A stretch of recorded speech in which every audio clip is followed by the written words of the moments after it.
I finally cured my bad breath after 11 years. I was so excited when I finally figured it out that I thought it would be appropriate to share it with others. I have personally been struggling with bad breath since I was very young for several reasons. When I was 10, I had tonsil stones and didn't really know what they were. At that age, I thought that it was food coming back up, so I ignored it for 6 years, until I did my research in high school. I removed them myself thinking that it would help, but it actually made it worse. I was bullied by others who continuously commented, "Your breath smells like crap."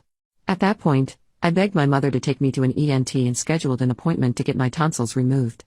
The doctors told me that they should have been removed years ago because they were highly infected.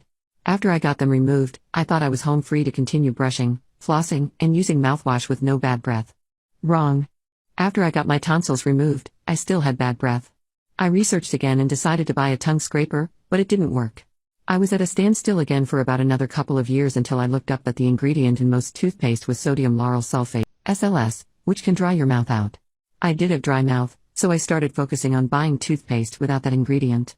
I also started using alcohol-free mouthwash, and it still didn't work.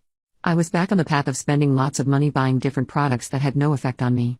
I later researched that post-nasal drip could cause bad breath, which I had. I went to the doctor, and they told me to buy over-the-counter nasal spray. I used it thinking that it was all over. Nope. From there, I thought that everything was coming from my stomach because my oral health was not the problem at this point, so I started eating healthy foods in hopes that it would help, but it didn't. Then, I started flossing after every meal, and it only helped temporarily, so I knew there was another problem. I kept reading forums online about people who cured their bad breath, and I came across someone who said that they started using oral probiotics that contained Bliss M18. I bought several bottles hoping that this would finally be my eureka. It wasn't. That, too, was also a temporary solution. After everything I tried, I thought there was no hope for me, but then I came across the post that talked about using diluted hydrogen peroxide, HP, as a mouthwash. My dentist makes me use diluted HP every time I came in, so I figured it was safe. I brushed and flossed like I normally did and then swished the solution in my mouth, even brushed it on my tongue, and it worked. I finally had a long-term effect. For the rest of the day, my breath was fine. I didn't think it was possible. Then, the next morning, I woke up with very little morning breath when it's usually very bad in the morning. I don't use the solution daily, only when I feel the need to. I'm hoping that my post will reach someone because I have struggled with this for most of my life, and it has really dampened my confidence, but not anymore. If I can figure it out, then you can too. An old man confessed he had a wet dream about me. I live at home with my parents. They won't accept rent or money from me, so I pitch in to do the things they can't anymore, such as yard work, some cleaning, heavy lifting, repairs, etc. I eventually got good enough at fixing things that their friend/handyman took me on as a sort of apprentice. So when there's certain jobs he needs an extra hand for, he calls me. It's hard work and I get injured sometimes because I have noodle arms, but overall it's pretty fun. He is currently remodeling my parents' master bathroom. I've been helping with the grunt work in exchange for my parents getting a discount on the labor, so I spend a lot of time with him. This dude tells me I'm pretty every single day, that I get more gorgeous every time he sees me, usually nice stuff old men tend to say, and I don't really mind it. I find it funny considering he always says this when I'm sweaty and covered in paint or something. The other day he 82 told me he had a dream about me and asked if I wanted to hear about it. I said no, and that was that. Well, today he brought it up again and flat out told me he had a dream where we had intimacy. He was sitting on the floor, I came into the room naked, and he formed oral intimacy on me and I really enjoyed it. What the F do I say to do that? I kind of awkwardly laughed and joked, "Oh, I thought you were going to say you were on the floor because you were dead, and got the heck out of there." Any friendliness I felt with this dude is gone now. This isn't the first time one of my parents' male friends have said something inappropriate to me. Last year, one of their childhood friends tried to get me to move in with him and would text me some nasty stuff when he got wasted. I wound up having to get my dad involved to get him to back off. I feel really gross and sick to my stomach right now. I have a weird relationship when it comes to being sexualized by guys, and I even go out of my way to look like a gremlin so people won't stare or say things to me. I know I won't say anything to my parents, and I wish I could just laugh this off like he assumed I would. Honestly, I feel kind of like crying because my trust has been broken by this guy who I kind of looked up to. Cops, what's the most insane thing you found during a house search? I was a fresh officer with dreams being a hero. I get dispatched to a call of a family fight.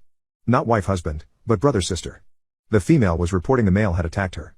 I arrived and located a female and male. The male I knew from prior contacts. I detained him in handcuffs and quickly smelled the strong odor of pepper spray. I found out that after the male knocked off the female's weave, she pepper sprayed him. I knew there were different types of pepper spray, like gel.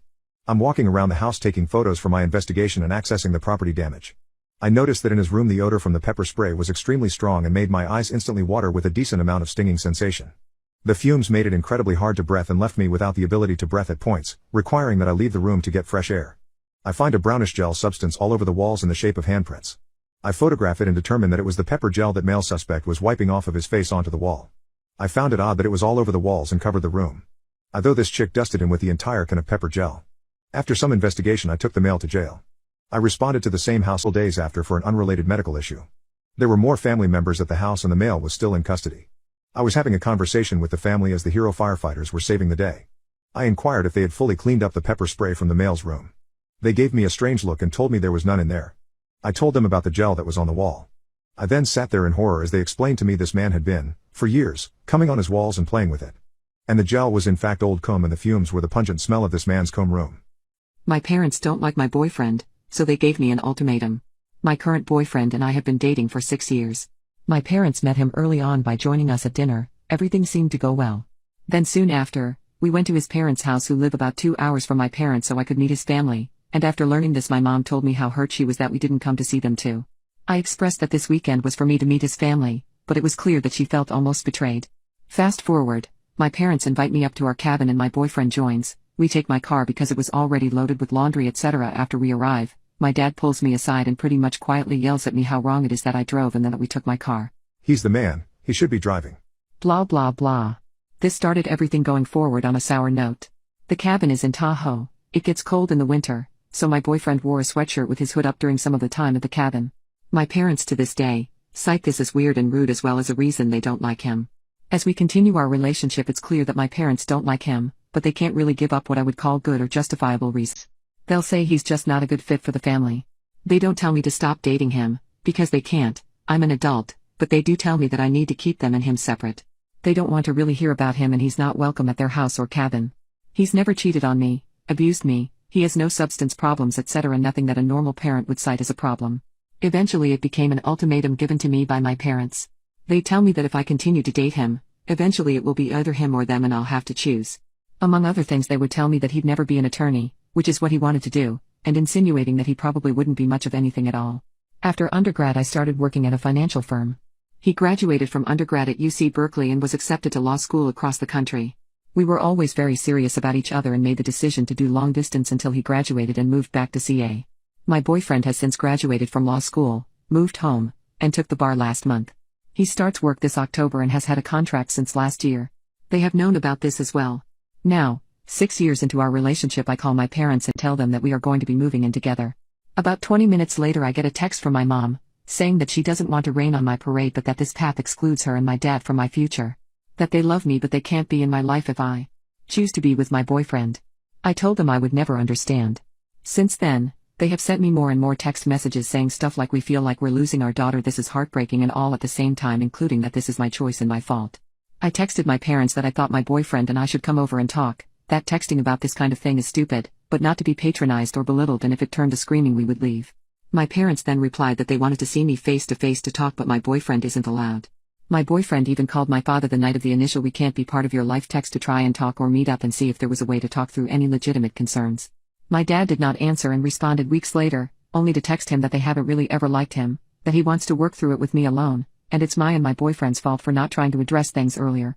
Among other ridiculous reasons to not like my boyfriend were: Berkeley isn't a man's college. One time in college, my professor lost my final exam, and when I found out by my final grades and was frantically calling her to figure out what happened, my parents told my boyfriend, see, this is why we didn't want her to have a boyfriend in college. They found ways to blame him for everything. The only thing that ever had any merit was that he wasn't working yet. Well, this was because he was going to school to be a lawyer. Apparently marrying someone who will make a lot of money is a bad thing. My boyfriend is the nicest, most calm and peaceful person ever and he loves me more than anything, but apparently their pride is more important than being wrong and accepting him. I'm just trying to figure out if this is normal? What's the most embarrassing thing that's ever happened to you while doing the deed? I was insanely desperate to hook up with a girl since I could not get laid lately. I would have slept with anybody that asked. That's how down bad I was. Well, this lack of judgment led to the worst night of my life. I met this girl at the bar and she was instantly into me. We talked for a good while, did shots, and then she asked me to go back to her place. I could not begin to tell you how hard my schlong got when she invited me over. So, I drove us to her place, and it's important to point out that it was the middle of winter time. For some reason, she had all of the windows open so it was freezing cold in her entire house. I asked if she could close them and she quickly shot that idea down, saying she liked it better this way. But anyway, I was sitting on the couch, she was on top of me, and we were just messing around. My balls were so far up my body that it looked like I didn't have any anymore. My other piece just didn't want to work because it was freezing cold. So, she's shirtless, wearing nothing but a skirt, no underwear, and she looks like she's having the time of her life riding me. On the other hand, I was so cold you could hear my teeth chattering and I physically could not move. I was shivering uncontrollably the whole time. It comes to the point where she's ready to finish, so I finish up with her, and here's worst part happens. As I finish, I fart. But I quickly realized it was not just a fart. More stuff came out. Literal poop had come out of my butt while I was sitting on that girl's white couch. I just start silently freaking out, wondering what I'm supposed to do because there's a little pile of poop underneath me on her couch. Then, she kisses me and tells me she's going to clean up in the bathroom. Thing is, I don't even make an attempt to start cleaning up because I'm still freezing my butt off. So when I found a blanket, I just put it over me and I started brainstorming how to get out of this situation. But as I'm sitting there, the front door opens, and who better to come in than her parents and their dog.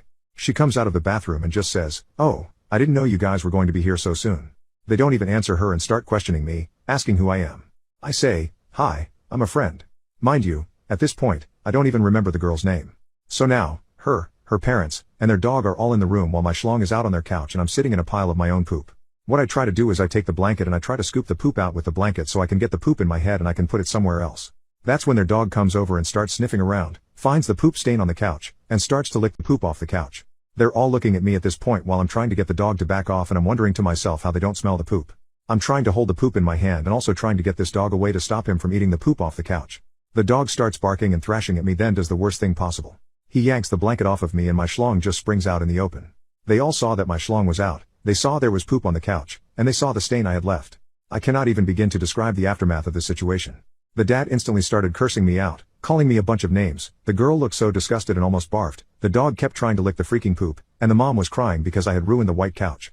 The dad then saw where my pants were, so he grabbed them and told me I couldn't have it back until I had cleaned the couch. It was a miserable hour. By the end of it, I couldn't even feel my balls because it was still freezing. When I finished, I left and never saw them again. Anyway, hit me up ladies.